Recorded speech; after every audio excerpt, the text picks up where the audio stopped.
Bendiciones. Soy el pastor Jesús Díaz Silva, sirviendo a mi Señor Jesucristo en el Ministerio Internacional de Estudios, Consultoría y Consejería Bíblica. Hoy es viernes 9 de agosto de 2024 y vamos a compartir un poco nuevamente, con mucho placer que lo hago, la palabra de Dios, que vamos a leer en el nombre del Padre, del Hijo y del Espíritu Santo. Y en esta oportunidad vamos a iniciar con el Evangelio de Mateo y vamos al capítulo número 5 acá en nuestras Biblias. Busquen su Biblia y vamos a estudiar un poquito la palabra de Dios. Mateo capítulo 5. La hora que tengo por mi reloj, les digo rápidamente, son las 2:10 de la tarde de este día. Bendito día de Dios. Mateo capítulo 5, versículo 1, que trata acerca del conocido Sermón del Monte y también las bienaventuranzas. Dice así la palabra de Dios: viendo la multitud, subió al monte, y sentándose vinieron a él sus discípulos. Y abriendo su boca les enseñaba diciendo: bienaventurados los pobres en espíritu, porque de ellos es el reino de los cielos. Bienaventurados los que lloran, porque ellos recibirán consolación. Bienaventurados los mansos, porque ellos recibirán la tierra por heredad. Bienaventurados los que tienen hambre y sed de justicia, porque ellos serán saciados. Bienaventurados los misericordiosos, porque ellos alcanzarán misericordia. Bienaventurados los de limpio corazón, porque ellos verán a Dios. Bienaventurados los pacificadores, porque ellos serán llamados hijos de Dios. Bienaventurados los que padecen persecución por causa de la justicia, porque de ellos es el reino de los cielos. Bienaventurados sois cuando por mi causa os vituperen y os persigan, y digan toda clase de mal contra vosotros, mintiendo.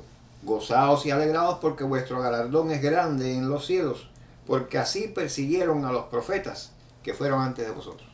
Amén. Hemos leído la palabra de Dios y vamos a abordarla. Este sermón del monte, o el sermón de las bienaventuranzas, tiene circunstancias. Por ejemplo, se dio en una montaña, en un monte, en una elevación, cerca de Galilea, o sea, en Galilea, bastante cerca de Capernaum. Se dio este sermón, estas enseñanzas de Jesucristo.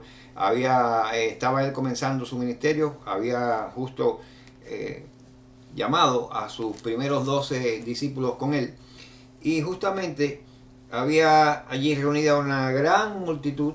No solamente estaban sus discípulos, había una gran multitud donde con seguridad también había fariseos y había personas de otros estratos de la sociedad de aquel momento, líderes religiosos, en fin. Justamente Jesús había terminado un recorrido donde había estado predicando el reino de Dios, y había hecho durante ese recorrido, en los lugares en que estuvo, toda una serie de sanidades, de prodigios, mostrando así las características del reino que él estaba predicando. Los objetivos de este sermón o esta enseñanza que él le da en el monte es justamente enseñarle a las multitudes y a sus discípulos principalmente las virtudes de este reino que él estaba promulgando, y cómo vivir en esta tierra siendo dignos ciudadanos de ese reino. Aquí vemos también que le enseña lo que significa en realidad seguir a Jesús como un ciudadano de este reino, qué condiciones debían destacarse en los seguidores de Jesús y qué condiciones debían distinguirse en los ciudadanos de este reino. Ahora, dentro de las bienaventuranzas, que son varias, yo quiero referirme a 3 de ellas: a la que aparece en el versículo número 5, a la que aparece en el versículo número 7 y a la que aparece en el versículo número 9. La del número 5 nos dice: bienaventurados los mansos. La número 7 nos dice: bienaventurados los misericordiosos. Y la número 9 nos dice: bienaventurados los pacificadores. Mansos, misericordioso y pacificador. 3 de las características que definen a los ciudadanos del reino que Jesús promulga, predica y revela a la humanidad: manso, misericordioso y pacificador. Me pregunto, ¿soy manso? ¿Soy misericordioso? ¿Soy pacificador? Comenzando con la mansedumbre, hay que decir que mansedumbre no es debilidad, para nada. Mansedumbre no significa ser débil. Mansedumbre no significa ser permisivo.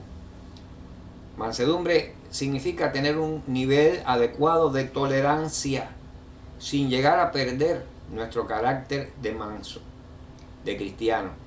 Mansedumbre no es ser cobarde. Mansedumbre es ser honesto y ser noble. Eso es mansedumbre. Tener humildad, eso es mansedumbre. Presentar las cosas con humildad, no sobrevalorando lo que podamos saber o podamos creer que somos, no sobrevalorando eso, sino con humildad presentar nuestras ideas, nuestro criterio, defenderlo.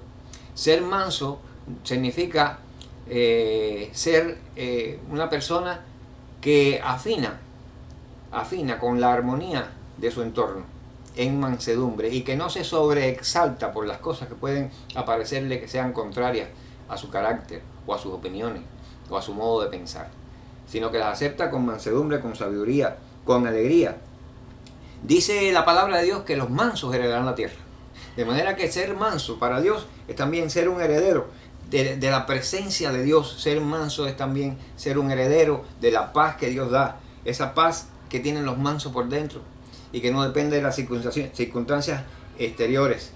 Ser manso significa tener siempre una alegría por la vida, tener siempre una armonía en todo cuanto se hace, ser condescendiente con el prójimo, ser condescendiente con tu vecino, con el otro, ser condescendiente con los fallos de los demás, porque también tenemos dificultades. Ser manso significa tener una llave para la resolución de conflictos, tanto que se nos presentan en la vida los conflictos, pues la mansedumbre es una de las cosas que ayuda a resolver conflictos duros, siempre que se enfocan y se abordan estos conflictos desde la base de la mansedumbre. No significa evitar conflictos, no significa huirle al conflicto, o sea, evitarlo en el sentido de huirle al conflicto. El conflicto se evita para que no se produzca, pero una vez que está, no se huye del conflicto, sino se enfrenta. El conflicto se enfrenta con inteligencia y el conflicto se debe enfrentar con la voluntad de que la paz regrese al lugar donde este conflicto se da. Eso es pensar con mansedumbre. No se enfrenta un conflicto haciéndose parte, ni eco, ni continuidad de un conflicto. Eso es mansedumbre. La mansedumbre debe tener presente el que la lleva, que puede enfrentar las cosas con aquella perspectiva de aprender de ellas, no de sufrir por ellas, sino de aprender de ellas para solucionar la que está presente y para evitar la que pueda suceder. Es una característica clave de los ciudadanos del reino, de aquellos que quieren seguir una vida justamente tal como Jesucristo la enseñó. Eso es la mansedumbre. Ahora, la misericordia, ¿somos misericordiosos? Bueno, se define como misericordia un perdón que no se merece. Se es misericordioso con alguien cuando se le perdona sin que ese alguien sea merecedor de ser perdonado. Misericordia mostró Jesús en la cruz con la humanidad. Misericordia muestra con todos los días, desde que amanece hasta que anochece. Misericordia de Dios es la que vivimos nosotros. Misericordia puede ser un sinónimo de compasión, pero al mismo tiempo la misericordia está en contraste con la justicia. La misericordia interviene para evitar que la justicia sea severa. La misericordia interviene para que el perdón de Dios se dé y sea librado, aquella persona que es perdonada sea librado de un castigo por parte de Dios, por misericordia. Perdón no merecido, eso es misericordia. Es parte del carácter de Dios la misericordia, es la naturaleza de Dios que nosotros compartimos con Él. Y la misericordia, cuando la utilizamos hacia otros, también mueve la de Dios hacia nosotros. Se hace un ciclo. La misericordia ayuda a que este ciclo de bondad y compasión que se mueve de nosotros hacia los demás se dé constantemente en un ciclo que rompe las cadenas de otros ciclos de odio, las cadenas de otros ciclos de resentimiento, de dolor, de daño, de lastimar a otros. Por medio de la misericordia se evitan los ciclos de venganza, de ira. Por medio de la misericordia se mejoran las relaciones humanas grandemente, se mejoran las relaciones entre las iglesias, se compensan las diferencias de criterio. Como hermanos se solucionan con misericordia los problemas. La misericordia sencillamente ayuda a las relaciones internacionalmente hablando de entre todos los hombres, sean o no sean creyentes. La misericordia sana heridas viejas. La misericordia sana de rencores. La misericordia mueve al perdón, a ese perdón, lo cual es una liberación tanto para el que perdona como para aquel que es perdonado. Es una liberación de carga, tanto para el que perdona como para aquel que es perdonado. A eso mueve la misericordia. Y además de esto, la misericordia promueve el entendimiento que tanta falta hace hoy en día entre todas las personas. La misericordia definitivamente nos ayuda a que veamos a otros de la forma en que nosotros necesitamos ser vistos por Dios. Eso es misericordia. Somos misericordiosos, tan importante que es. Somos mansos, tan importante que es ser mansos. Recuerden las bienaventuranzas, capítulo 5 de Mateo, versículos 5, 7 y 9. Manso, misericordioso y pacificador. Ahora, ser pacificadores es el que va a hacer la paz. En inglés se traduce como peacemaker. Es el que hace la paz, el que lleva la paz al lugar donde llega. No tiene que esperar que haya paz, sino que va allí con la posibilidad de llevar la paz a donde no la hay. Somos pacificadores. La pacificación por parte de Dios nos hace realmente reflejar que somos hijos de Dios. Cuando somos pacificadores, pues estamos haciendo sencillamente la obra que nos hace colaboradores, coadjutores con el reino de Dios. Pacificadores. Demostramos que parecemos a una familia comprometida, la familia cristiana comprometida con la fe de Jesús. Cuando somos pacificadores, sencillamente trabajamos por la reconciliación del mundo, del alma perdida, del no creyente, con Dios.